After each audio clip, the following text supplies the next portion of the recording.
اعوذ باللہ من الشیطان الرجیم بسم اللہ الرحمن الرحیم فلما دخلوا علیہ قالوا یا ایھا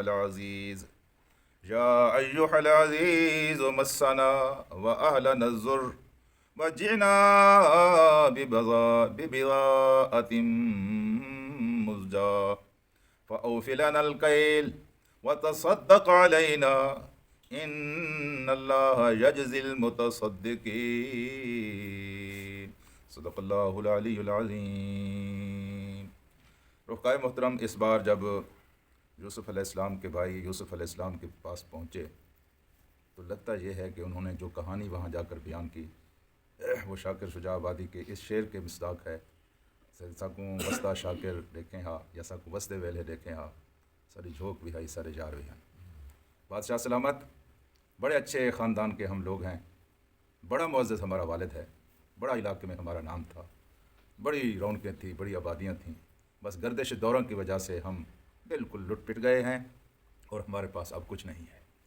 پہلا چکر جب ان برادران یوسف کا تھا تو ان کو کچھ پتہ نہیں تھا کہ بادشاہ کیسا ہے اور بادشاہ کا ماحول کیسا ہے، لیکن جب وہ بادشاہ کے دربار میں پہنچے تھے تو ان کو غیر معمولی پروٹوکول ملا تھا، غیر معمولی پذیرائی ملی تھی، بڑی عزت ملی تھی، اور بادشاہی مہمان بن کر وہاں رہے تھے۔ ہر کسی کو علیحدہ علیحدہ کمرہ دیا گیا، بنیامین کو علیحدہ کمرہ دیا گیا، ان سب کو علیحدہ کمرہ دیا گیا۔ اور پھر جب یہ واپس لوٹنے لگے تو ان کے صرف یہ نہیں ہے کہ ان کو غلہ دیا گیا، بلکہ بادشاہ سلامت نے یعنی جناب یوسف نے ان کی وہ قیمت بھی دوبارہ ان کے غلے کے اندر رکھ دی، ہاں جی، تاکہ یہ دوبارہ جلدی جلدی آ سکیں۔ غالباً حضرت یوسف کو احساس تھا اور علم تھا کہ ان بیچاروں کے حالات اب کیسے۔ خیر، جب یہ واپس لوٹے تو بہت خوش تھے اور بڑے مطمئن تھے کہ بادشاہ نے تو ہمارے ساتھ بہت اچھا سلوک کیا ہے۔ اور پھر جب انہوں نے اپنے سامان کو کھولا تو اس میں قیمت بھی دوبارہ موجود تھی، تو انہوں نے کہا فوراً واپس لوٹ جائیں، تو پھر فوراً واپس چلے گئے، لیکن بادشاہ کی رکھی گئی اس شرط کو بھی انہوں نے پورا کیا کہ اپنے چھوٹے بھائی کو لے کے آنا۔ بنیامین کو لے کر گئے، جس طرح لے کے گئے آپ نے سنا ہوا ہے۔ یعقوب نے کہا میں تو اعتبار نہیں کرتا تمہارا، میں تو پہلے ایک ضرب تمہاری طرف سے ایک دھوکہ کھا چکا ہوں۔ تو حضرت یعقوب علیہ السلام نے پھر ان سے اللہ کی قسمیں لیں اور پھر ان کو بھیج دیا۔ آپ جب یہ دربار یوسف میں گئے دوسری دفعہ تو یہ بہت خوش اور بڑے مطمئن تھے کہ بادشاہ کا مطالبہ پورا کر کے جا رہے ہیں، اور اس دفعہ تو پھر پہلے سے بھی زیادہ عزت ملے گی، اور ان کو عزت ملی۔ اور جب یہ واپس لوٹنے تک یعنی اس دربار کے احاطے سے باہر آنے تک یہ بڑے مطمئن تھے، بڑے مسرور تھے کہ اس وقت بات ہی کیا ہے، لیکن جو ہی باہر نکلے تو وہ حادثہ پیش آ گیا۔ پیچھے لوگوں نے کہا کہ تم تو چور ہو، اور پھر ثابت ہو گیا کہ یہ چور ہیں۔ اب یہ ابو کے پاس آئے اور یہاں جو کیفیت تھی اور ان کا واپسی تک اپنے والد کا جو سفر تھا وہ بوجھل قدموں کا سفر تھا، وہ پریشانی کا سفر تھا۔ پھر والد سے جو باتیں ان کی ہوئی آپ سنتے چلے آ رہے ہیں۔ انہوں نے کہا ابا تو آپ تو رو رو کر اندھے ہو جائیں گے، بوڑھے ہو جائیں، مر جائیں گے، ہلاک ہو جائیں گے۔ لیکن جناب یعقوب نے کہا کہ نہیں میرے بیٹو، ایسا نہیں ہے، میرے بیٹو جاؤ، اللہ کی رحمت سے مایوس نہیں ہونا، جاؤ یوسف کو بھی تلاش کرو، یوسف کے بھائی کو بھی تلاش کرو، اللہ اپنی رحمت کرے گا اور بچھڑے ہوئے باپ اور بچھڑے ہوئے بیٹو کو ایک دوسرے کے ساتھ ضرور ملے۔ اب واپس جائیں تو کیسے جائیں؟ کوئی سوئی تو نہیں تھی جو گم ہو گئی تھی اور اس کو تلاش کرنا تھا، کہاں اس کو تلاش کرتے؟ جگہ تو وہی تھی۔ بھائی بنیامین تو خود یہ چھوڑ آئے تھے، اور حضرت یوسف کے بارے میں بھی جو کہ والد کا حکم تھا، بھی بادشاہ مصر سے کہتے ہیں کہ آپ وقت کے بادشاہ ہیں، ہمارے پاس ہمارے ساتھ آپ بہت محسن ہیں، ہمارے مخلص ہیں، تو آپ مدد کریں کہ یوسف ہمیں تلاش کر کے دیں۔ لیکن سوال یہ سامنے پیش آیا کہ آپ جائیں تو واپس کیسے جائیں؟ پیسے تو ہیں نہیں، دوبارہ غلہ لینے کے لیے جائیں گے تو پیسے تو ہیں نہیں۔ تو والد صاحب نے ان کو کہا، انہوں نے خود فیصلہ کیا جتنے بھی پیسے ہیں بس لے کے چلو، بادشاہ بڑا اچھا ہے، اور اس کے سامنے اپنی کہانی جا کر کہیں گے، وہ ہم پر ترس کھائے گا اور مہربانی کرے گا، اور ہمیں چنانچہ پھر لوٹ پڑے، اپنے والد کے کہنے پر لوٹ پڑے۔ اب قرآن حکیم کہتا ہے فلما دخلوا علیہ، جب یہ جناب یوسف کے آگے گئے اور یوسف کے سامنے پیش ہوئے تو انہوں نے قالوا یا ایھا العزیز، انہوں نے کہا اے عزیز۔ عزیز کہتے تھے اس وقت کے بادشاہ کو، جی عزیز مصر، جس کے گھر میں سیدنا یوسف علیہ السلام جا کر رہے تھے اور جس نے ان کو پالا تو اس کو بھی عزیز مصر کہتے تھے۔ جی اب ان کو کہا گیا، جناب یوسف کو کہا گیا کہ اب عزیز مصر سیدنا یوسف علیہ السلام ہے، اس غلے کی تقسیم کرنے کے اوپر مطلق اختیار رکھنے والے، کسی سے ان کو پوچھنے کی ضرورت نہیں تھی۔ انہوں نے جا کر سوال اس طرح کا کیا کہ یا ایھا العزیز، اے ہمارے بادشاہ سلامت، مسنا، ہمیں تو چھو لیا ہے، واہلنا، اور ہمارے گھر والوں کو چھو لیا ہے، الضر، مصیبت نے چھو لیا ہے، ہم تو مصیبت میں پھنس گئے جی، اور مصیبت ایسی ہے کہ بیان بھی نہیں کی جا سکتی۔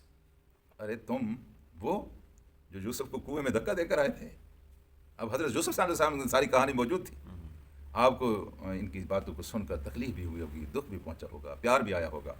کہنے لگے وجئنا ببضاعة مزجاة، ہم آپ کے پاس ایسی حقیر سی پونجی لائے ہیں. مزجا کہتے ہیں ایسی حقیر چیز کو ہے جس طرح گھروں میں پڑی ہوئی ہوتے ہیں، آپ اٹھا کر پھینک دیتے ہیں، اس نے جگہ خراب کی ہوئی ہے. حقیر سی چیز، بالکل ایسی پونجی لائے ہیں جو حقیر ہے. یعنی اتنے پیسے نہیں ہیں جس کی وجہ سے ہم کہہ سکیں کہ ہمیں غلہ دے دیں، نہ ہمارے پاس تھے نہ ہم لے کے آئے ہیں. ہم تو حقیر سی پونجی لے کر آئے ہیں، بالکل معمولی سی پونجی لے کر آئے ہیں. اور اوف لنا الکیل، بس مہربانی کیجئے، ہماری غربت کو نہ دیکھیے، اپنی شان کو دیکھیے. ہم بھی کسی زمانے میں بڑے معزز لوگ تھے، اب وقت آ گیا ہے اور لوگوں پر وقت آیا کرتے ہیں، تو مہربانی فرما کر اوف لنا الکیل، پورا پورا ہمیں غلہ دیجئے. لگتا یہ ہے کہ اس وقت قحط کی شدت میں مزید اضافہ ہو گیا تھا جی، تو کہنے لگے کہ ہمیں پورا پورا غلہ دیجئے. فتصدق علینا، اور ساتھ یہ بھی کہا کہ ہمارے اوپر صدقہ کیجئے. ہم کوئی غلے کی قیمت ادا کرنے کے لیے اتنی قیمت لے کر نہیں آئے ہیں، ہم صدقے کے مستحق ہیں. کہاں اپنے بھائی کو کنویں میں دھکا دینے کی اکڑ رکھنے والے لوگ، اور کہاں اس کیفیت میں کھڑے ہوئے ہیں کہ تصدق علینا، ہمارے اوپر صدقہ کیجئے. مغرب کا وقت تھا اور رمضان کا مہینہ تھا. افطاری کے وقت ایک بزرگ نے اللہ تبارک و تعالیٰ سے دعا کی اور وہ دعا منقول ہوئی. وہ یہی آیت پڑھ رہے تھے، کہ اللہ تبارک و تعالیٰ ہمارے پاس وہ چیز نہیں ہے، ہم تو ببضاعۃ مزجاہ، ہم تو ایسی حقیر سی پونجی لے کر آئے ہیں جو اس قابل نہیں ہے کہ تیری رحمت کو اپنی طرف متوجہ کر سکے. فتصدق علینا، بس ہمارے اوپر صدقہ کیجیے.